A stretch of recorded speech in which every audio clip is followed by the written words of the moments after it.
All right, so chapter 3, like we said last time when we ended, this was not a super convenient place for our modern Bible maker people to put a chapter divide because it's kind of not its own separate thought. So in chapter 2, we talked about how the whole second half of that was kind of an argument that Paul was laying out. And then chapter 3 begins with a therefore, which is a continuation of his argument. So remember, he's defending his initial visit to Thessalonica.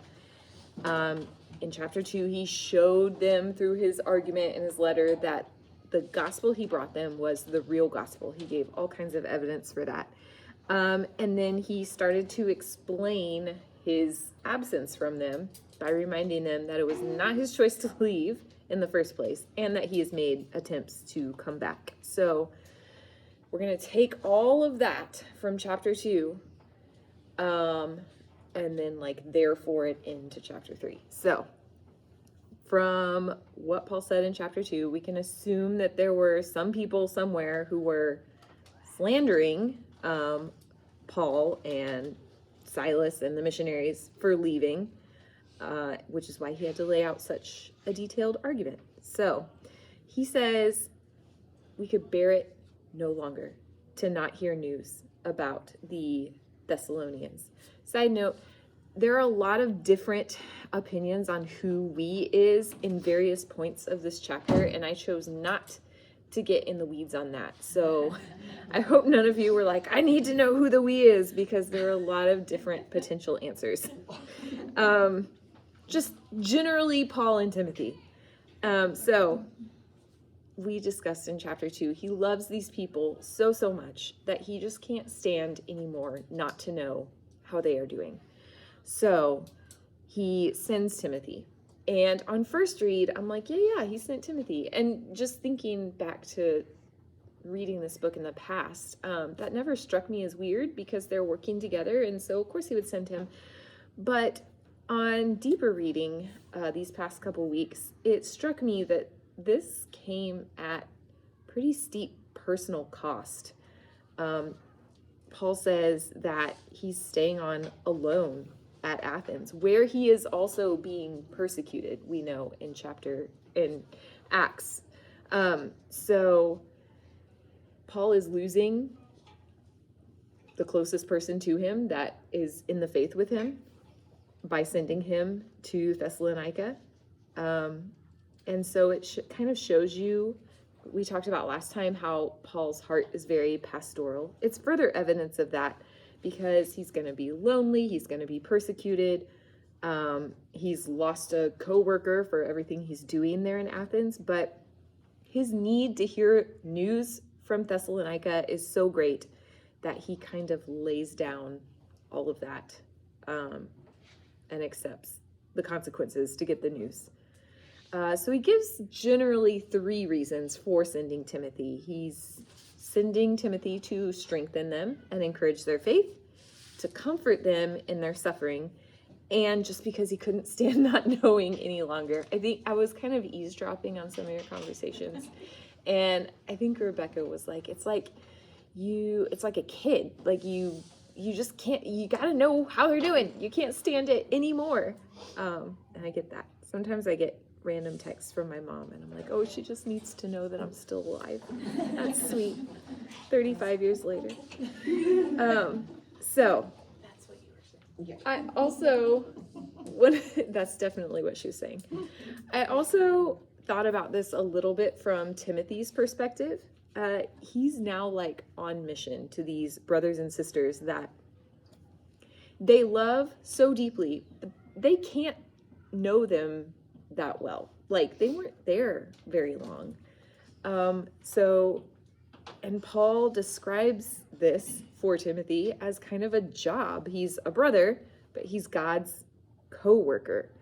This is a really kind of lofty title that Paul's giving to Timothy, and it just shows kind of his esteem for him, I think, and how high of a regard he holds him in. And then I was just thinking how it wouldn't have been easy for Timothy to leave Paul in Athens either. They're really close. Timothy knows that this isn't going to be easy for Paul. But he goes.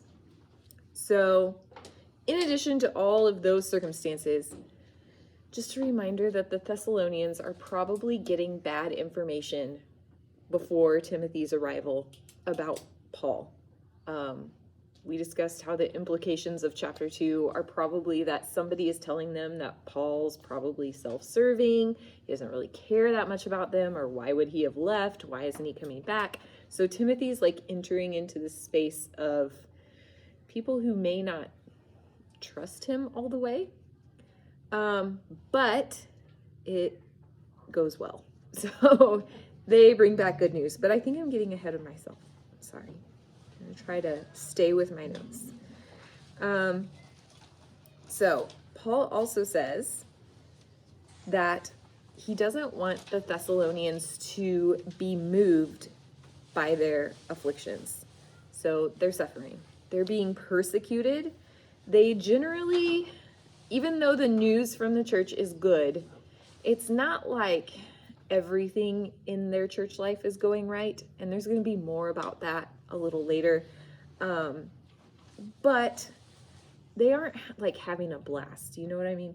So Paul knows that he needs to acknowledge their affliction and comfort them. The more you read the epistles and just generally in the Bible, the more you see that Thessalonians are not unique in this situation at all, which is why I think that Paul describes it as the destiny of all believers, really. He told the Romans that we are heirs of God and co-heirs with Christ if indeed we share in his sufferings, in order that we may also share in his glory. So the suffering has a purpose. But I think it's really important that Paul is providing comfort. So he's not just focusing on the suffering's purpose. He's also being there for them. It's just like if you know that suffering is coming. We've talked about that in a lot of Bible studies, that's a promise for us, unfortunately. But that doesn't make it easy. I can think of a lot of circumstances in life where I'm suffering and I'm not surprised, but that doesn't mean that everything's fine. Like, I still want comfort. I still want reassurance. So Paul takes it as a matter of course that the Thessalonians needed his comfort in their suffering, which again kind of shows us how tender his heart is toward them. I also think that is instructive for people who are suffering and for people who are comforting people who are suffering. So it really struck me from kind of both sides as I was reading it these past couple weeks, how when we are suffering, we can know that that's not strange. It's not anything that we did wrong. It's promised to us. And when somebody close to us is suffering, we can not be surprised, but also be a comfort to them. Okay, and there are several reasons for their suffering, but one, Paul says right here, is the tempter, or Satan, who we started to discuss in chapter 2, because he alludes to that. But just like we can expect suffering because Jesus told us to expect suffering, we can expect to be tempted because Jesus was tempted. And we see other early Christians being tempted also. Paul talks about Satan in several of his letters. One was the Corinthians, when he said they needed to stay together, otherwise Satan might tempt you. But just like we started to talk about last time in chapter 2, just because that tempter is there and that causes us pain and suffering, that doesn't mean that he has the final say. Like, we know because of Jesus's work on the cross that he doesn't have the final say. That's a weird noise, isn't it? So I wanted to read just as kind of a, like, here is the hope in that. I wanted to read from Ephesians chapter 6, which I definitely had pulled up 2 minutes ago. And now, okay. In Ephesians chapter 6, Paul tells them, finally be strong in the Lord and in the strength of his might. Put on the full armor of God so that you'll be able to stand firm, which he also uses the same language here in Thessalonians, against the schemes of the devil. For our struggle is not against flesh and blood, but against the rulers, against the powers, against the world forces of this darkness, against the spiritual forces of wickedness in the heavenly places. Therefore, take up the full armor of God so that you'll be able to resist in the evil day, and having done everything, to stand firm. Stand firm, therefore, having girded your loins with truth, and having put on the breastplate of righteousness, and having shod your feet with the preparation of the gospel of peace. In addition to all, taking up the shield of faith with which you will be able to extinguish all arrows of the evil one. And then he talks about the helmet of salvation and prayer and petition. So he's really, it's kind of the same theme here. He's acknowledging that they might be tempted. He's acknowledging who is doing the tempting, but later he's going to reassure the Thessalonians that they already have victory over the tempter because of Jesus. So Paul says that Timothy has brought him good news, and one thing I found out from a commentary read through this week is that the good news in verse 6 is the same, is literally evangelize, and it's the only time in the whole Bible this language is used not in direct reference to the gospel. So this good news Paul is talking about is strong language. It's like as needy as he was to hear about them, Timothy has brought him this incredible news of how they are doing in the Lord. So I just think it must have been so precious to Paul to hear that. It's not just like, I'm good. It's like, this is really, really great.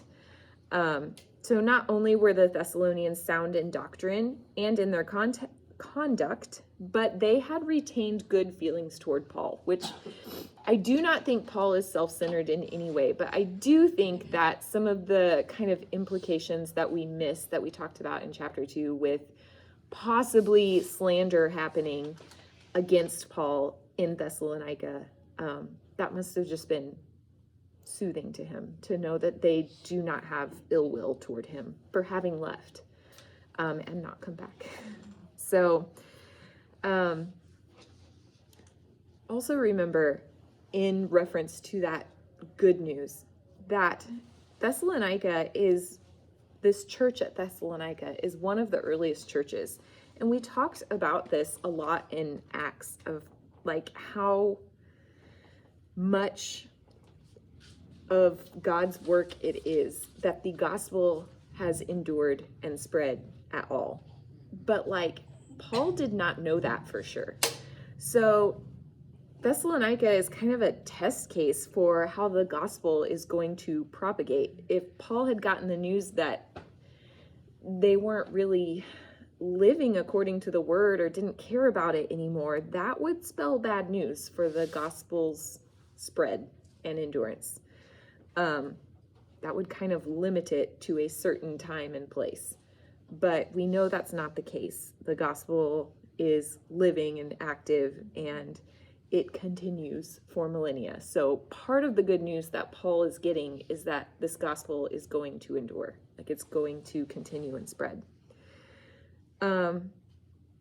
And notice the subtle distinction in verse 8 between standing fast and standing fast in the Lord.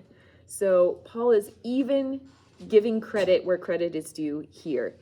The Thessalonians aren't standing firm because of some good conduct they have. It's because of the Lord. One thing that kind of struck me this week is, what does it mean to stand firm? Like, did anybody think of practical things that might be happening with the church to signal that they're standing firm? Like, how do you know if somebody is standing firm in the Lord? Maybe they're gathering for worship. Yeah, they're still gathering for worship. Any other ideas?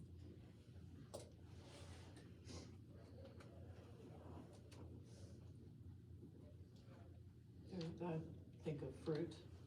Yeah, like spiritual fruit. Yeah. Yeah. I don't think there's a right answer to that, by the way. I was just wondering. Yeah, I think probably they're still gathering. They're showing spiritual fruit. They're praying together. They're evangelizing also.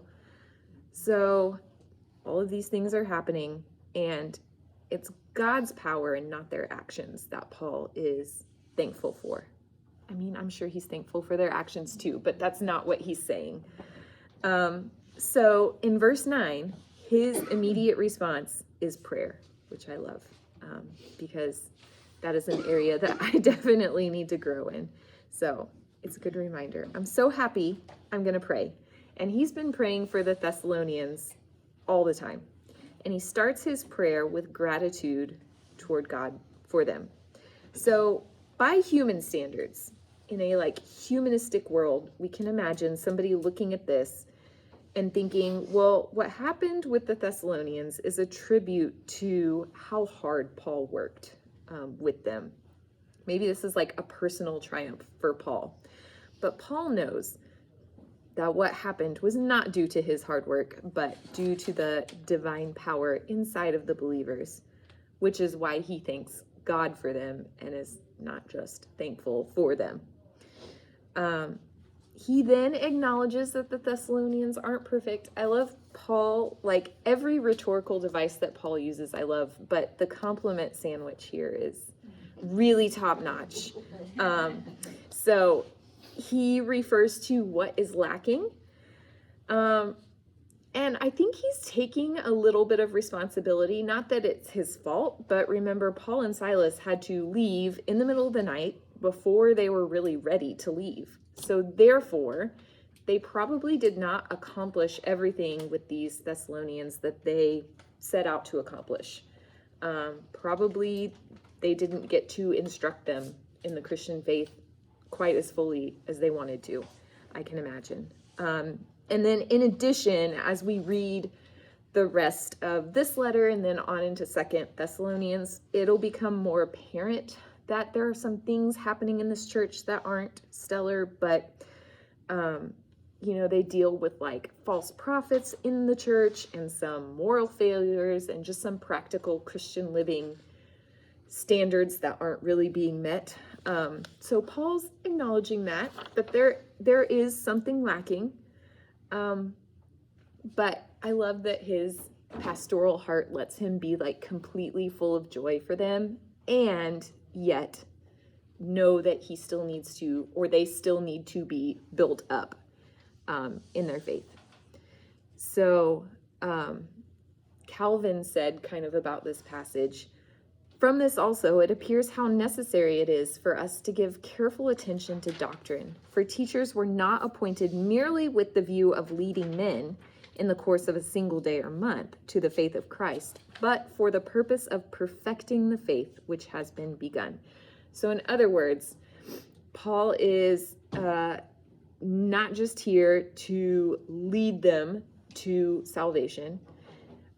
He is not just here for a time, but he really does want to continue them in their faith. So in other words, kind of just ensure their sanctification. So a concise summary of Paul's prayers to these new converts is that he wishes he could visit them again.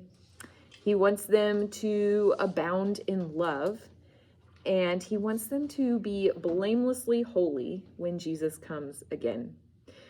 One of the cool things about this letter is the end of the chapters are all forward facing. He continues to kind of beat this drum that Christ is coming again, and that is why all of this is so important. That's why they should live in a certain way. That's why they should love one another. That's why they should know God's word. So at the conclusion of Paul's argument for why he had to go away and stay away, I think it's so interesting that he's addressing the Thessalonians directly and giving them all of this good encouragement and instruction. But it's also like a response to his critics who slandered him. So he's clearing his good name with instructions for the Thessalonians. And then he also starts to reinforce this idea of holiness with a reminder that Christ is coming with all the saints. And who are the saints?